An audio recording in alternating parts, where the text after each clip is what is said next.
everyone, welcome to another Underrated Film Saturday. And today I thought it would be cool to dive back into something that's a little bit more 90s and also is kind of similar as far as what I classified in the underrated category as I do with Office Space, and that is Tremors. Um, this movie is one of those really cheesy 90s films that, it just kind of has this um, this enjoyment factor to it, and I like the fact that it doesn't really take itself so seriously as far as the material is concerned, and I think that's probably why a lot of people appreciate these kinds of films.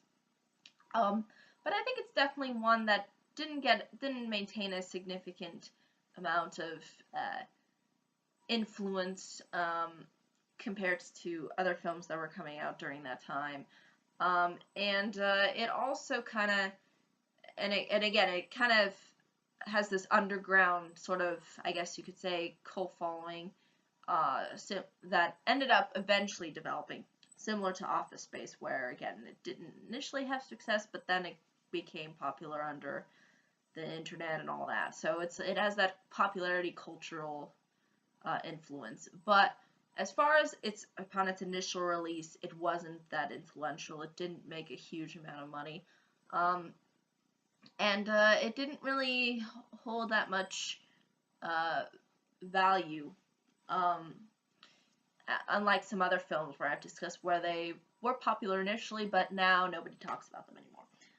So yeah, that's kind of how I classify this underrated and this overrated category. I sometimes have my different reasonings, but there's always a reason that I try to put these in kind of the categories I feel that are, the sort of showcase some kind of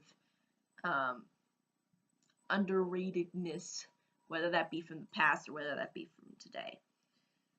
Is it as popular even today? I don't even think so. I mean, I never even heard of this film initially when it came out, and there's not a huge amount of reference to this movie as well. But I think it maintained that kind of cult classic category, sort of similar to Office Space. So without further ado, let me sort of discuss a little bit what this cheesy 90s film has to offer. Well, basically it has to offer Kevin Bacon, for one, being the main character. His name, if I am not mistaken here, is Valentine, which is a pretty funny name to have, to be named after a holiday.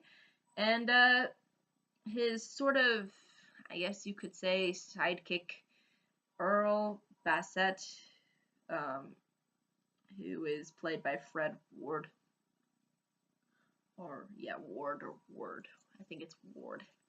That's how you pronounce it. But basically, they are two handymen, I guess you could say, who ultimately end up sort of kind of going on initially on a sort of adventure, so to speak, because they're kind of escaping their sort of boring lives as handymen.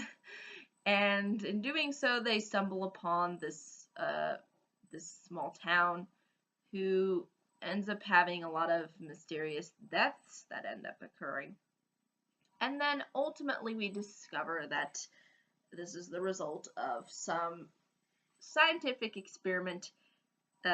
Technically, I think they classify it as government related, like the government did this experiment and it went completely wrong. And it was a scientific experiment.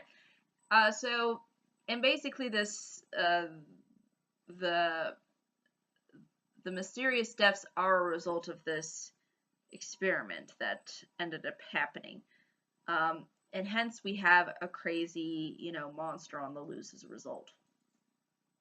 Actually, I think there are even like multiple of these monsters. You'll sort of see what these monsters are if you choose to watch the film. And the interesting thing too, this is like in a desert environment.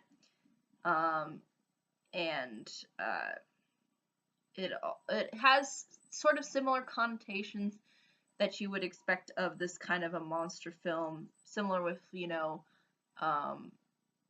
Jaws, but it still takes on its own unique identity, as not only through location but through characters and through just the sort of circumstances that end up occurring within the story. But I'm only addressing the first, and I should probably address this too. I'm only addressing the first film, the first Tremors movie, because they did make sequels, and those sequels do not hold the film was really doing, and they're sort of unnecessary. So again, I'm only discussing the first movie. But uh, what I find really interesting about this film is there is this down to earthness and likability to the characters. I mean, pretty much everyone in this movie is someone you can kind of relate to, gravitate towards, for the most part. Um, Kevin Bacon is fairly likable and enjoyable to watch. Um, it brings out the good as far as the bad circumstances are concerned that end up happening. And I think usually those monster movies, in particular this one that try to do that, end up really working out really well. And I think this is why this film in particular is one that sort of, I think, stands out as far as trying to kind of showcase this really goofy plot. Now, what I mean by the goofy plot is this: yes, the monster is really goofy and just weird, and there's a lot of bizarreness to this film. And I think the bizarreness is probably what initially didn't spark audiences' interests of the film.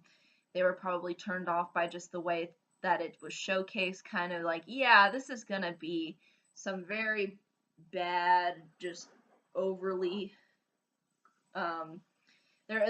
like they felt like the as far as from what I can tell, I think audience members initially thought, yeah, this is probably not this is probably not something that had a lot of effort or talent put into it.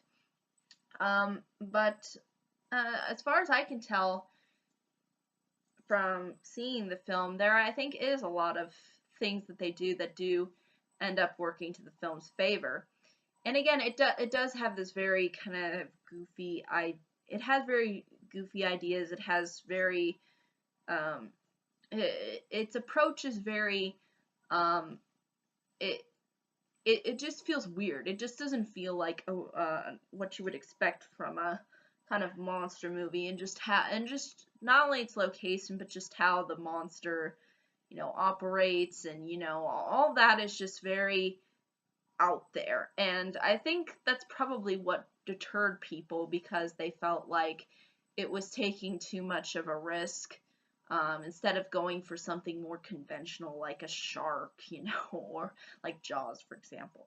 I mean, I think that's really what sets this set this movie off in a bad direction as far as its initial release. Um, However, it eventually became popular again through, underground, through the internet and all that. But it doesn't seem one that a lot of people talk about, and I've never even heard of this film until I was introduced to it. So it's kind of just one of those fun yet goofy movies, and I think that some people just don't like that kind of material, and I think that's understandable. It is crazy, um, and it is not supposed to be taken so seriously. Unlike something like, Jaws, where, you feel the weight and everything. Whereas here, you have a feeling that things are fake, but at the same time, you enjoy it because it feels like you're watching a movie that's, you know, supposed to be a movie.